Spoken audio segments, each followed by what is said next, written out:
Hello everyone, welcome to my channel. Guys, आज मैं आपको इस वीडियो में बताऊंगी एआईबी एग्जाम को बिना पढ़े कैसे पास करें। तो गाइस, ये कोई फेक वीडियो नहीं है, बल्कि मैं आपको अपना पर्सनल एक्सपीरियंस ही शेयर कर रही हूँ इस वीडियो में कि मैंने अपना एआईबी 17 एग्जाम कैसे पास किया था। मैंने जो स्ट्रेटेजीज फॉलो की थी, जो भी टिप्स मैंने फॉलो की थी, और मेरा भी फर्स्ट अटेम्प्ट में ही क्लियर हुआ था, तो वही सेम चीज़ें मैं आप लोग को शेयर करूंगी। आप भी इन टिप्स को फॉलो करके, इन स्ट्रेटेजीज को फॉलो करके अपना एआईबी 18 एग्जाम जो है वो पास कर सकते हैं। ठीक है। सो गाइस, जैसे आप लोग को पता है कि हमारी कोर्ट मॉर्निंग से लेके आफ्टर इवनिंग तक का हमारा कोर्ट होता है, तो पढ़ने का टाइम इतना मिलता नहीं था। तो मैंने जो टिप्स फॉलो की थी, वही सेम चीज़ें मैं आप लोग को इसमें शेयर कर रही हूँ। तो आप भी इस टिप्स को फॉलो करके बहुत इजी वे में अपना एआईबी 18 जो है वो पास कर सकते हैं। ठीक है।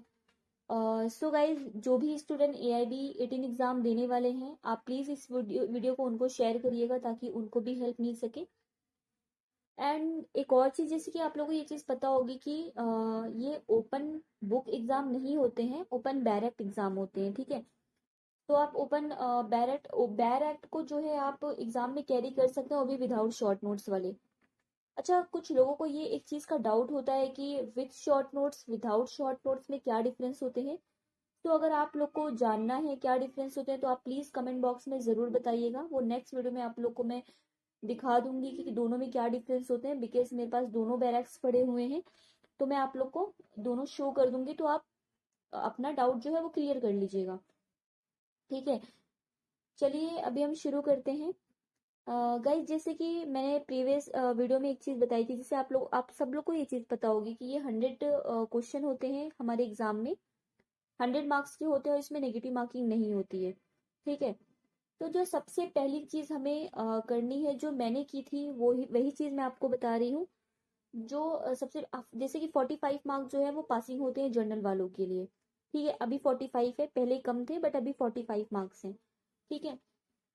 और SC ST सारा मैंने लास्ट जो वीडियो मैंने बनाई है उसमें मैंने सब किया हुआ है, शेयर किया हुआ है।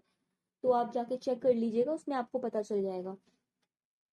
तो जैसे हमें 100 में से लेकर आना है कितना, 45 हमें पासिंग चाहिए। तो गाइज, 100 में से 35 to 40 मार्क्स के क्वेश्चन कुछ ऐसे होते हैं जो डायरेक्ट सेक्शन बेस्ड क्वेश्चन होते हैं। ठीक है। जैसे कि मैंने प्रीवियस क्वेश्चन, जब मेरा एग्जाम था तो मैंने प्रीवियस ईयर के क्वेश्चन पेपर को देखे थे, और मैंने काउंट किया था, तो उसमें से 35 to 40 मार्क्स जो होते हैं वो डायरेक्ट सेक्शन बेस्ड क्वेश्चन होते हैं। बट आप डायरेक्ट सेक्शन बेस्ड क्वेश्चन जो है वो तभी अटेम्प्ट कर पाओगे एग्जाम में। देखो, वो फाइंड आउट करना होता है, डायरेक्ट से फाइंड आउट करना है, और फाइंड आउट करके आपको एमआर शीट को फिल फिल करना है। और आप फाइंड आउट तभी कर पाओगे जब आपको आपकी जो है वो प्रैक्टिस होगी क्वेश्चन आंसर्स को फाइंड आउट करने की। बट क्योंकि अगर आपने आंसर्स को फाइंड आउट करने की प्रैक्टिस नहीं की है, तो आप डायरेक्ट एग्जाम में ऐसे जाके बैठ जाओगे, तो आपको आंसर्स मिलेंगे नहीं, आपका टाइम वेस्ट होगा। तो सबसे पहली जो चीज आप लोगों को करनी है वो क्या करनी है, क्वेश्चन पेपर लेने हैं, और आंसर्स को डायरेक्ट से फाइंड आउट करने की प्रैक्टिस करनी है। जब आप प्रैक्टिस कर लेंगे गाइस, तो आप 40 क्वेश्चन, जैसे मैंने बोला, डायरेक्ट सेक्शन बेस्ड क्वेश्चन होते हैं। तो मैं एग्जाम्पल लेके चलती हूँ, अगर आपने अच्छी तरीके से प्रैक्टिस कर ली, तो 35 to 38 मार्क्स के आपके यहाँ पे इजीली आप कवर कर सकते हैं। अगर 40 मार्क्स, अगर आपने प्रैक्टिस, मैंने क्या कहा कि सबसे पहले आपको आंसर्स को फाइंड आउट करने की प्रैक्टिस करनी है। अगर आपने आंसर्स को फाइंड आउट करने की प्रैक्टिस कर ली, और 40 क्वेश्चन आते हैं डायरेक्ट सेक्शन बेस्ड क्वेश्चन, बहुत इजी होते हैं। अगर आपने प्रैक्टिस कर ली, तो आप इजीली 40 में से कम 35 to 38 तो ला ही सकते हैं। बट मैं भी फिर भी अज्यूम करके चलती हूँ कि 35 मार्क्स जो है आप डायरेक्ट सेक्शन बेस्ड क्वेश्चन से आपने कर लिया, आपको प्रैक्टिस अच्छे से करनी है। और अभी पहली चीज ये कर ली आपने, 35 मार्क्स आपने डायरेक्ट सेक्शन बेस्ड क्वेश्चन से ला लिया। ठीक है, आपके आ गए वहां से। दूसरी जो चीज आपको करनी है, वो करना है क्वेश्चन पेपर को सॉल्व करना है, प्रीवियस ईयर के क्वेश्चन पेपर को जो सॉल्व करना है। आपको सबसे पहले जो चीज करनी है, कुछ लोग कहते हैं कि बुक्स ले लीजिए अमेजोन से, एक बुकलेट का पूरा पेपर आता है, वो कॉस्टली पड़ जाएगी, उसको कोई मतलब नहीं है। आप बल्कि 10 पेपर जो है वो जेरोक्स करवा लीजिए। ठीक है। 10 पेपर तो कम से कम आपको सॉल्व करना है। मैंने भी 10 पेपर सॉल्व किए थे। तो आपको जो पेपर सॉल्व करना है, पहले 17 के सॉल्व करना है, फिर 16 के सॉल्व करना है, आई मीन 2017 के, 2016 के, 2015 के, 14 के, 2000, ठीक है। तो इस तरीके से आपको क्वेश्चन पेपर सॉल्व करना है। तो सबसे, अगर आप क्वेश्चन पेपर, दो चीज आपको करनी है। पहली चीज हो गई, आपको क्वेश्चन को फाइंड आउट करना है, आंसर्स को फाइंड आउट करने की प्रैक्टिस करनी है, ठीक है। अगर आपने आंसर्स को फाइंड आउट करने की प्रैक्टिस कर ली तो 35 मार्क्स आपका यहाँ से आ जाएंगे। फिर आप जब क्वेश्चन पेपर को सॉल्व करोगे ना, तो क्वेश्चन पेपर सॉल्व जब प्रीवियस 10 क्वेश्चन पेपर सॉल्व कर लोगे, आपका इतना बेनिफिट होगा ना। सबसे पहला बेनिफिट होगा, आपकी प्रैक्टिस हो जाएगी एग्जाम में। कम टाइम आप कम टाइम आपका होगा, आप कम टाइम में बहुत इजीली जो है वो आंसर्स को फाइंड आउट कर पाओगे, और बहुत इजीली जो है आप पेपर सॉल्व कर पाओगे 3 घंटे में, ठीक है। पहली चीज हो गई कि आपकी पेपर सॉल्व करने की प्रैक्टिस हो पाएगी।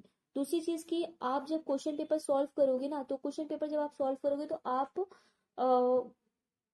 आपकी ये भी प्रैक्टिस है, क्वेश्चन आंसर को फाइंड आउट करने की प्रैक्टिस हो जाएगी। ये इसकी प्रैक्टिस इसी से हो जाएगी, जब आप क्वेश्चन पेपर को सॉल्व करोगे ना, मतलब आप प्रीवियस ईयर क्वेश्चन पेपर को सॉल्व करोगे तो आपकी ऑटोमेटिक प्रैक्टिस हो जाएगी आंसर्स को फाइंड आउट करने की डायरेक्ट से। दो चीज। और तीसरी सबसे इम्पोर्टेंट जो चीज है ना गाइज, वो क्वेश्चन जो है वो रिपीट होते हैं, ठीक है। अगर मैं मान के चलूं कि अगर आपने 10 पेपर सॉल्व किया, तो 10 में से तो 5 100% जो है वो क्वेश्चन रिपीट होंगे। आप जब खुद सॉल्व करेंगे ना पेपर को, 2017 से आप सॉल्व करेंगे पेपर को, आप देखेंगे क्वेश्चन जो है बहुत सारे रिपीट होते हैं, क्योंकि मैंने भी सॉल्व किया था तो मैंने भी देखा था कि क्वेश्चन जो है वो रिपीट हो रहा था।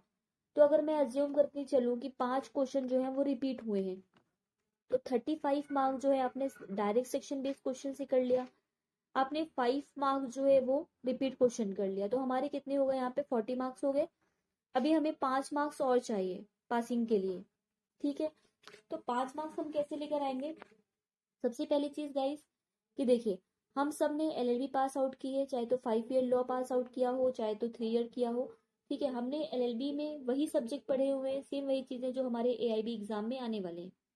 तो हमने इतना तो पढ़ा होगा ना कि हम अपने मन से 10 मार्क्स कर सकते हैं। अगर 100 मार्क्स के पेपर हैं, तो 100 मार्क्स में से हम 10 मार्क्स तो खुद से कर सकते हैं ना। 10 10 क्वेश्चन तो आते होंगे हमें सॉल्व करने। चलो मैं 20 भी नहीं कह रही हूँ, 10 कह रही हूँ, तो 10 को इतने भी हम वो नहीं है कि कुछ नहीं आ रहा, हमें 10 क्वेश्चन तो आएगा। तो अगर हमने 100 में से 10 क्वेश्चन भी सॉल्व कर लिया, तो इधर हमारे 35 मार्क्स कितने हो गए, डायरेक्ट सेक्शन बेस्ड क्वेश्चन के हो गए। 5 क्वेश्चन हमारे रिपीटेड क्वेश्चन हो गए, 40 मार्क्स हो गए। और 10 क्वेश्चन हमारे कौन से हो गए, जो हमने एलएलबी में पढ़े हुए हैं, अपने से किए हुए हैं। तो 50 मार्क्स हमारे यहीं पर कवर हो जा रहे हैं, ठीक है। और फिर अभी अभी हमारे कितने अभी कितने क्वेश्चन बचे हुए, 50 क्वेश्चन और बचे हुए 50 मार्क्स के। तो गाइस आप एक चीज देखिएगा, जब आप क्वेश्चन सॉल्व करेंगे तो आप लैटिन क्वेश्चन आते हैं, ठीक है। और जो 50 क्वेश्चन है ना, 50 मार्क्स के, वो ना लॉजिक बेस्ड क्वेश्चन होते हैं। लॉजिक, हमें लॉजिक लगाना है, लॉजिक लगा के उस क्वेश्चन को सॉल्व करना है। आपके तो पास ही मार्क्स आ गए इजीली, है ना। बट अभी 50 मार्क्स की बात है। तो आप देखेंगे ना क्वेश्चन पेपर में प्रीवियस ईयर के कुछ लैटिन क्वेश्चन होते हैं, लैटिन। तो आपको क्या करना है, जब प्रीवियस ईयर के आप पेपर को सॉल्व करेंगे ना, तो आपको लैटिन जो क्वेश्चंस होते हैं ना, उनको लर्न कर लेना है, उनके ऑप्शंस को, उन लैटिन को अच्छी तरीके से लर्न कर लेना है। तो वैसे भी तो हम तो लैटिन को तो लर्न करते ही हैं, वैसे भी लर्न करते हैं, तो वो आप डायरेक्ट क्वेश्चन पेपर से लर्न कर लीजिएगा। आप देखेंगे लैटिन क्वेश्चन एक दो जो है रिपीट होते ही होते हैं, ठीक है, क्योंकि मेरे भी पेपर में 17 में भी रिपीट हुए थे, तो रिपीट होते हैं। तो आप उसको 2 3 क्वेश्चन वहां से मान के मतलब 1 2 क्वेश्चन वहां से मान सकते हैं आप। फिर अगर रही बात हमारा जो ये भी जितने भी 48 क्वेश्चन बच रहे हैं, तो वो सारे लॉजिक बेस्ड क्वेश्चन होते हैं। तो गाइज आप अपना आइदर आइदर आइदर करके जो क्वेश्चन होते हैं, आप वैसे लॉजिक लगाइएगा, आप देखिएगा कौन से सही हो सकते हैं। अपना लॉजिक लगा के सॉल्व करिएगा। हम सब ने एलएलबी पास करी हुई, इतना तो हम लॉजिक अपना लगा ही सकते हैं कि लॉजिक बेस्ड क्वेश्चन हम कम से कम 50 में से 10 तो सही कर लेंगे। तो हमारा 35 मार्क्स क्या हो गया, डायरेक्ट सेक्शन बेस्ड क्वेश्चन हो गया। 5 मार्क्स जो है हमारा रिपीटेड क्वेश्चन हो गए। 10 मार्क्स जो हमने एलएलबी 5 ईयर 3 ईयर में पढ़े हुए हैं वो हो गए, तो यहाँ से 50 हो गए। 10 क्वेश्चन हमारे वो हो गए जो हमने मतलब लॉजिक बेस्ड क्वेश्चन किया हुआ है। बाकी आपको पेपर जो 40 मार्क्स बच रहे हैं, आपको वो भी नहीं छोड़ना है, क्योंकि नेगेटिव मार्किंग नहीं होती है गाइस। तो आप पूरा कंप्लीट पेपर सॉल्व करिए, अपना दिमाग लगाइए, आप देखिए कौन सा आपको आंसर सही लग रहा है, ठीक है। तो आप उसको सॉल्व करिए अच्छे तरीके से, और अपने मन से जो भी आपको ठीक लगे, हाँ ठीक है ये सही हो सकता है, ये सही हो सकता है, पहले आप एक चीज देखिएगा कि अच्छा ये हो सकता है कि, अगर आप लोग नहीं ये नहीं हो सकता उसको साइड रखिए, ठीक है। फिर आप देखिए अच्छा ये सही हो सकता है कि, अगर नहीं लग रहा है कि ये भी सही नहीं हो सकता, फिर बच कितना रहा है हमारा, दो बच रहा है, दो ऑप्शन बच रहे हैं, तो दो ऑप्शन में से कोई एक ऑप्शन को चूज कर लीजिए, अच्छा ये सही हो सकता है। तो इस तरीके से आप बाकी के जो भी 48 क्वेश्चन जो आप बच रहे हैं उस तरीके से सॉल्व करिएगा, तो आप इजीली पास हो जाओगे। आपको एक भी क्वेश्चन जो है वो छोड़ना नहीं है, सारे करने हैं, क्योंकि नेगेटिव मार्किंग नहीं होती है। तो आप अगर इस तरीके से सॉल्व करते हो ना, तो आप इजीली पास हो जाओगे, ठीक है। क्योंकि सेम ऐसी चीजें मैंने भी फॉलो किया था, मेरा भी मॉर्निंग टू इवनिंग तक का कोर्ट होता था, उस वजह से मैं स्टडीज नहीं कर पाती थी, तो मैंने भी इसी तरीके से सॉल्व किया था, और मेरा फर्स्ट अटेम्प्ट में ही क्लियर हो गया था। तो गाइज आप भी इसी तरीके से सॉल्व करिएगा, एक भी क्वेश्चन नहीं छोड़ने हैं, जिस तरीके से मैंने आपको चीजें बताई आप उसी तरीके से फॉलो करिए। नेक्स्ट वीडियो में मैं आपको शेयर करूंगी कि डायरेक्ट से क्वेश्चंस के आंसर्स को कैसे फाइंड आउट करना है, ठीक है। तो आप लोग का कोई भी डाउट होगा तो आप कमेंट बॉक्स में जरूर मुझसे पूछिएगा, मैं आप लोग को जरूर बताऊंगी, और प्लीज इस वीडियो को आप शेयर करिएगा।